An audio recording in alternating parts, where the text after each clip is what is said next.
Here we have 27 acres, a house so large it could be a dream home if you ignore the fact that it needs to be probably taken down. The Bruce Trail's right around the corner. There's a carriage house and a helipad. Yes, a helipad, because who wants to drive up a driveway when you can land on a helipad like a billionaire? Something doesn't feel right though. Ah, that's better. Much better.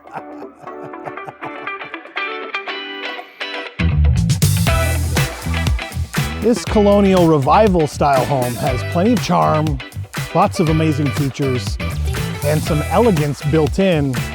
You could renovate it, but let's be honest, the bulldozer is already warming up.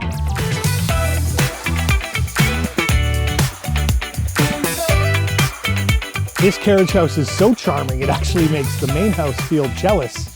With a 3-car garage below, living quarters above, set on this country estate, this is not a carriage house. This is a lifestyle upgrade.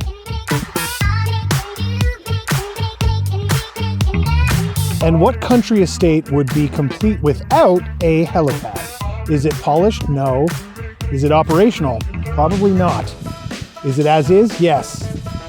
But it's already way cooler than your neighbor's garden gnome. The spot up here behind me is the perfect spot for your dream home. The views are unimaginable from there. The vibe just simply untouchable. The only thing it's really missing is you and a very large blueprint.